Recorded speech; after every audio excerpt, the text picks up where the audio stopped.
Welcome to Live from Studio Venus. I'm joined today by Leila Armstrong, who's a Lethbridge artist. How long have you been in Lethbridge?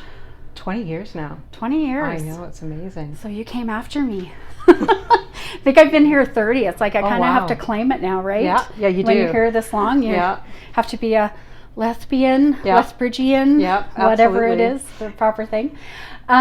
So where did you start your art career? Were you one of those artsy kids? I was definitely an artsy kid. I was lucky enough to have a mother who was very arty, very crafty, and always rolled out, rolls of paper for us to draw on and paint on, and there were art classes and all sorts of stuff. So cool. I definitely credit her with she's such a cool lady. Oh yeah, she is. Your mom's a super cool lady. She really is. Yeah, she's one of those people that you meet her and immediately it's just warm and you kind of just feel like you're just relaxed. She is my inspiration in so many ways, and I always say, like, her color sense is amazing. Like, everything I learned about color I learned from her. Is that right? Hey, she is just great. Oh, that's so cool. So you had it sort of always coming along. Did you know you were going to be an artist when you grew up? I did, because it was possible. Your mom made it seem like it was absolutely a viable option. Yeah, definitely. There was still a little bit of pressure to have a job. Yeah. Because I think parents always worry that you're not going to be able to, live. But which is fair. which is reasonable, especially if you're a parent. I always wanted to be an artist. I always dreamt of being an artist, Is that right? The romantic notion of the garret and, the whole thing. Yeah. I still have the romantic notion of having a wonderful loft that has like nothing but a bed and a clawfoot tub. Yeah. And the rest is just art. Absolutely. So I still, maybe one of these days I'll get that. Yeah. And if it's like a second floor somewhere in Paris, that's even better. Yes. One of those corner apartments, one of those.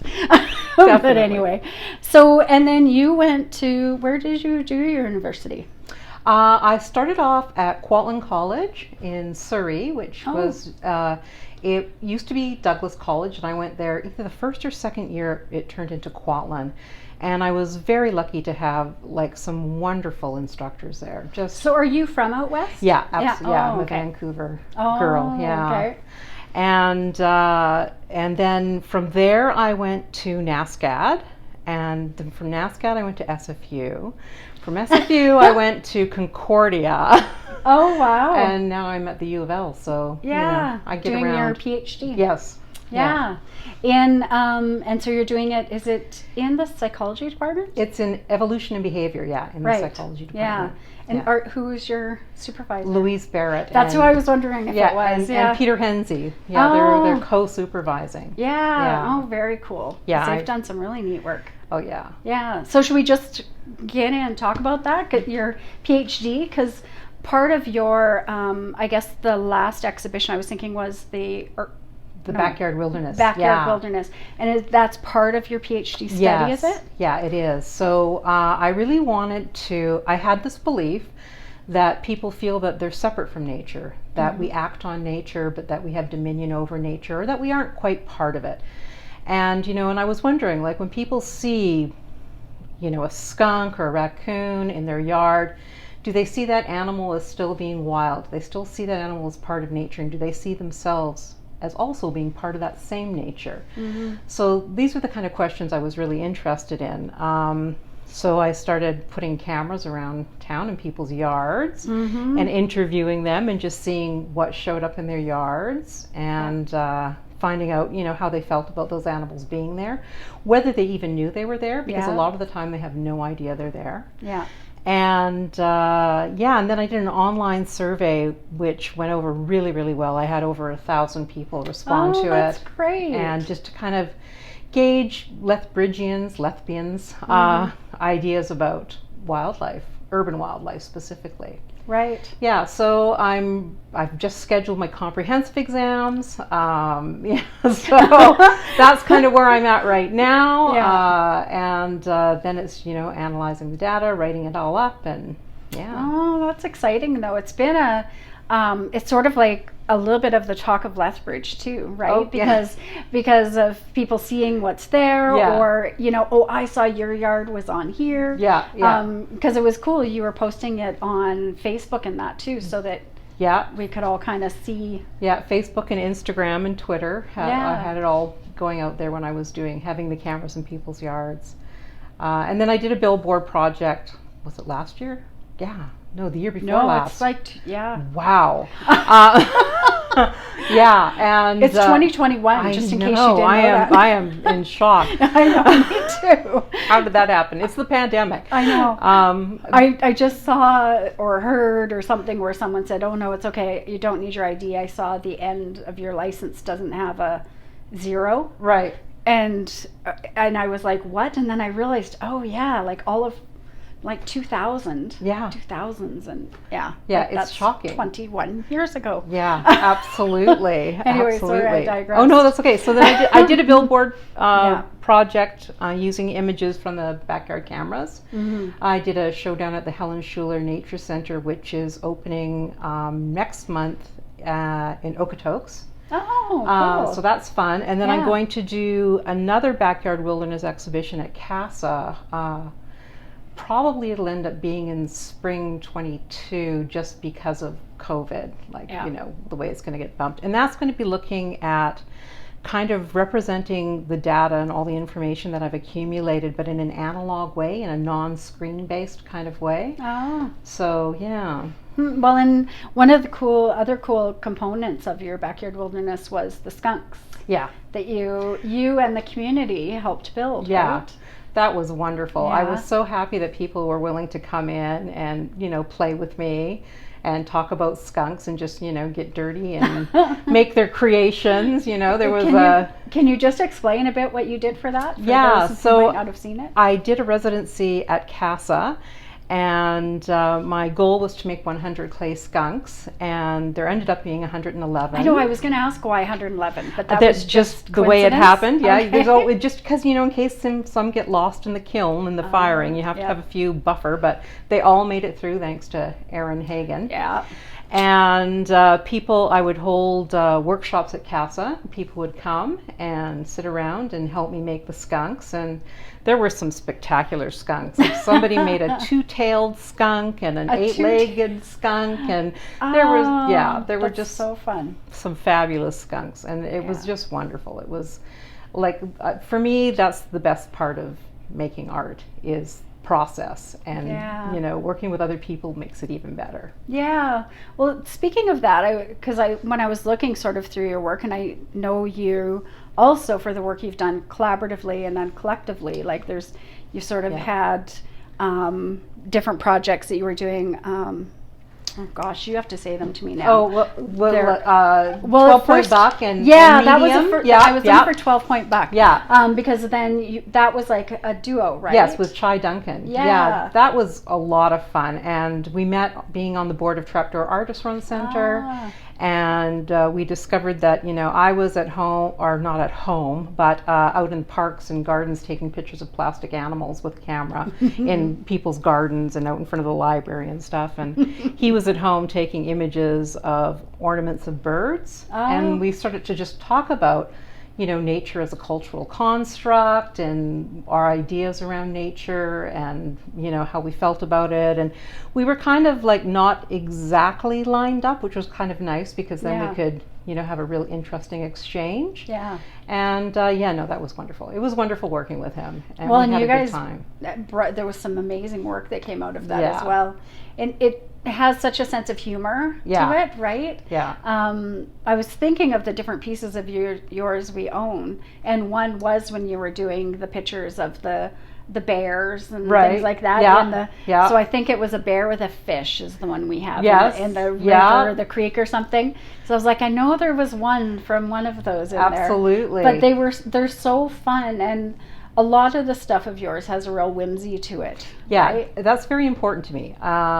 I like humor. I like humor in other people's work. So there's a wonderful quote from Joe Fafard where somebody asked him, what is it? Why do you put humor in your work? And he said, I don't put humor in my work. I just don't bother to take it out. Oh, that is lovely. And I just think that's such a wonderful thing. And I think I do bother to put it in. Unlike Joe, I'd like it to be there. I think it gives people a way into the work. And it's a way to invite them in and to start a conversation. That's very true, and being as your work does include the community at large, like it's very tied. Actually, looking through your stuff, like all of your stuff is like that. It feels like it's really interacting with your audience in a very purposeful and often humorous and that kind of thing way. But I getting ready for the comprehensive exams and stuff, of course, I've been reading a lot of Alva Noe and John Dewey and stuff like that. And John Dewey talks about art as being an experience. So you have the artist, you have the art object, and you have the audience member. And art is that whole continuum. It's the experience that's going on there, the dialogue. It's environmental. It's all those kinds of things. It's not just an art object that's like sending a message that's received by a receiver. Well, and especially because so much of, and like you were saying before, process is something, and that's for me too, something that's really important. And sometimes, and I think it is kind of the nice way of the accessibility of being able to record. Because all of a sudden you can record that process easier. Whereas before that was sort of done and all of a sudden here's a piece of art. But it's kind of fun to be able to show that process. And I love seeing when other people do little glimpses or show us what's going on behind as they're doing stuff. It's almost as important as when a picture's done. Absolutely. And it gets rid of that mystique, around the process. And definitely talking to other artists, they all say they love the process. It's all about the process. Once you get to the final thing, it's great, you put it out there and you're engaging with an audience and you're finding out what they're bringing to it, and there's that exchange, but it begins so much sooner before that. I think that's why, I don't know, and maybe I know not all artists are procrastinators, but sometimes I feel like it is because your brain is just thinking all the time.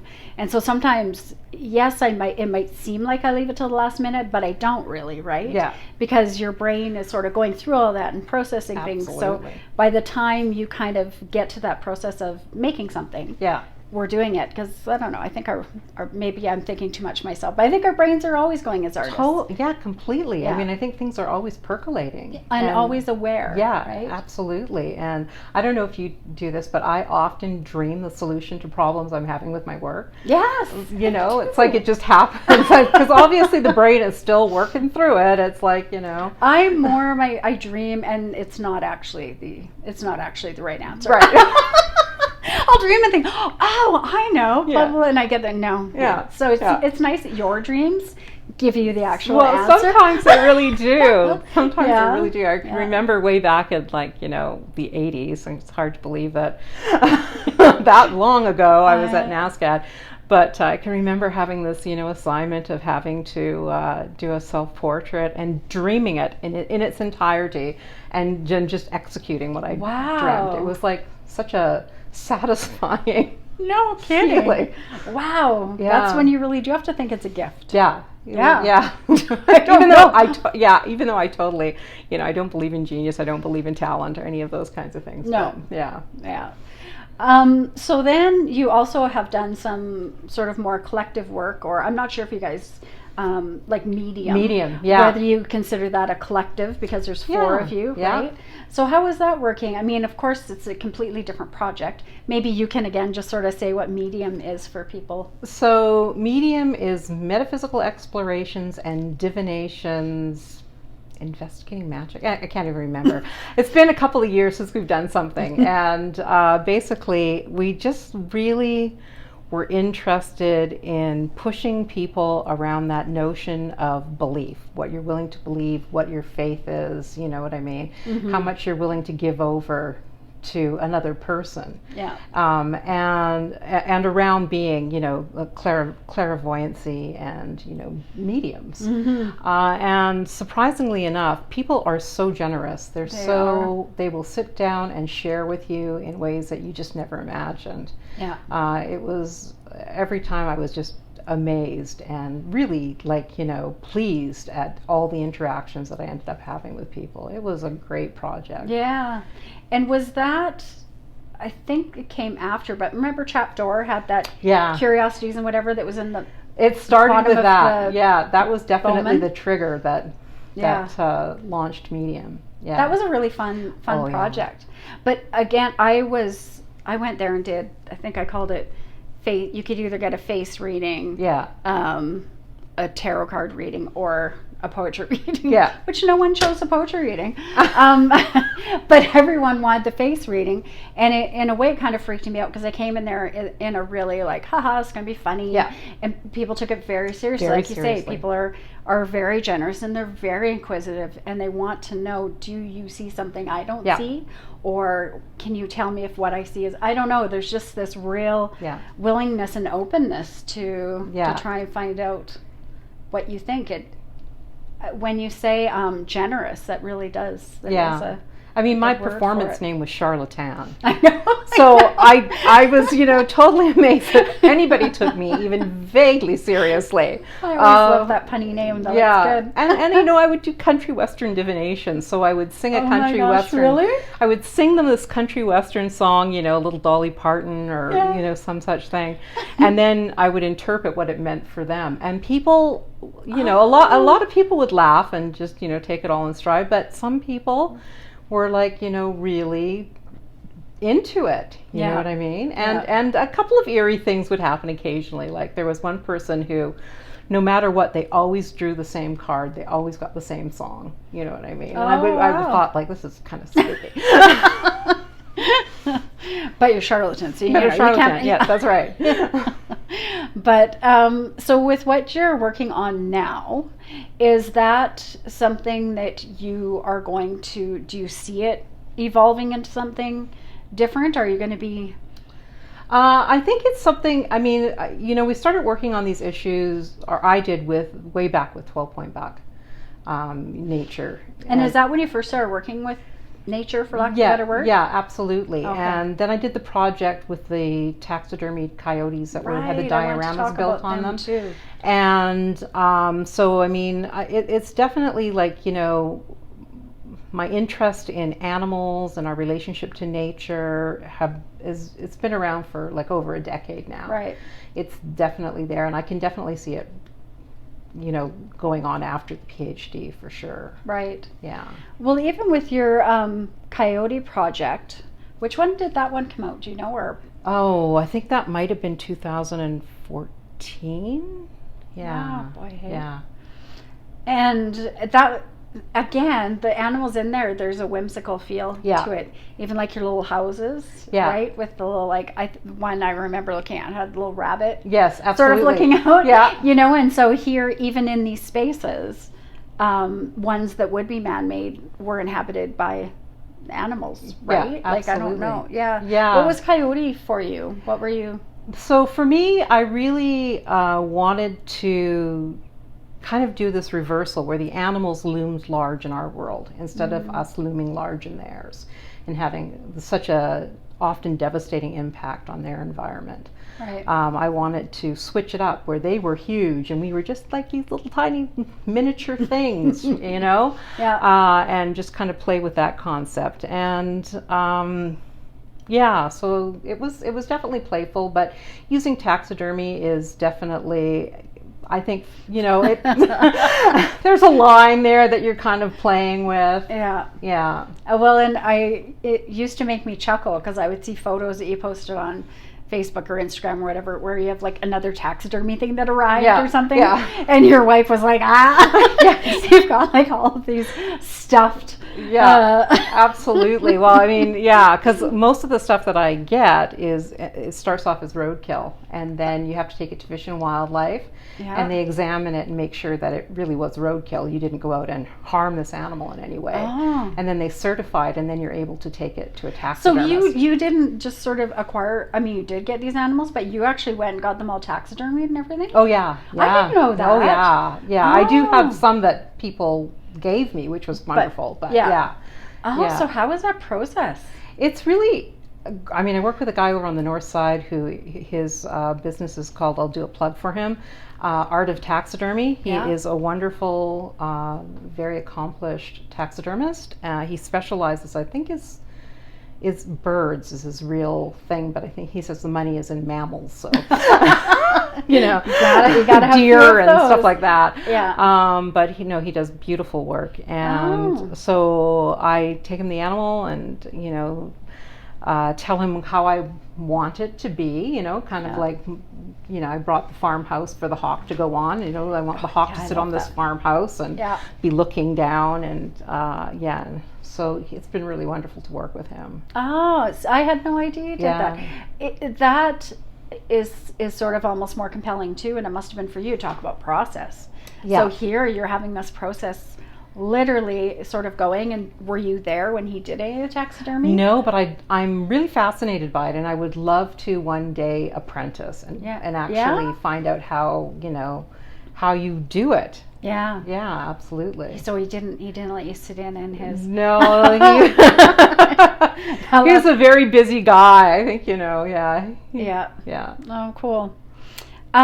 Your cabinet of curiosities too was something that's pretty cool. Yeah. Is that on hold?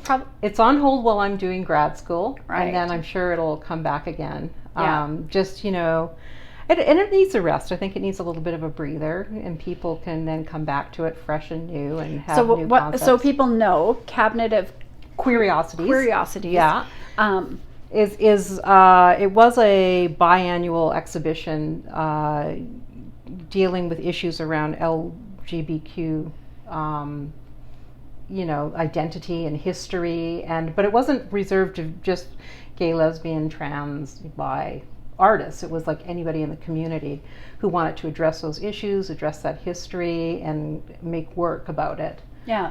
Could participate in it, and there were some fabulous pieces that were done. There really was, and such a wide breadth of different people. And I knew a couple of people in it that weren't typical artists, or that hadn't been their thing, but had something to say. Yeah, so absolutely. It was really, and really a nice community event, like just bringing a whole bunch of diverse perspectives to this theme. Yeah, and really positive. Yeah, like diverse perspectives. Yeah, and of all ages too. Yeah. I sort of noticed in there too, which makes it.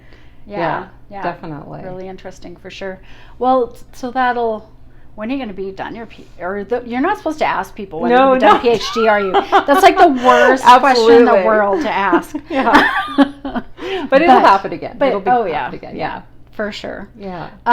When you mentioned that hawk on the house, that was one of my favorite pieces. One of the ones I had written down actually, because it is just so compelling. Yeah. Right it's touring right now with an exhibition called A Prairie Vernacular. Yeah. So right now it's in Brandon, Manitoba. Oh. Yeah, and so whenever I watch, they've been doing wonderful videos of the different themes in the exhibition, and whenever I watch any of the videos and I catch a glimpse of it, I'm always like, "Ooh, there it is." Oh, that's cool. Yeah. Actually, that's what just reminded me. I had a painting at Casa. They were showing something. I'm like, "Oh crap, that's still down there." To go get one of mine. Probably Darcy's had it up to here with me. Part of my master's work was looking at art collectives, right, and art collectives on the prairies, and sort of how working collectively as opposed to individually, and how that is your being. As you've done it in duos, you've done collective work, and then of course a lot of your own work. How do you find the process different, and maybe its advantages or disadvantages? Or I love working with other people. I love the conversations. Chai and I, when we were in 12 Point Buck, would actually argue about things, and it was really wonderful, what I mean? Because we get very passionate about it, and go back and forth about ideas, and I just find that so rewarding. And when you're working alone, you do that in other ways. You hopefully still have people that you can bounce ideas off of. You're reading stuff. You're thinking your thoughts and kind of like testing them out on people. But it's not the same as being with other people.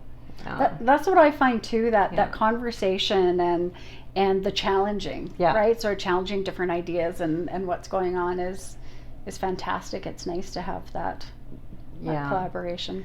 When I'm working alone, though, I really like to think about my audience a lot. You know, so I'm already thinking about them. So you know, they're in my mind. I'm, you know, wondering, you know, how different people are going to respond to this, what they're going to think about it. How am I saying what I'm saying? Am I saying it in a way that can be accessed?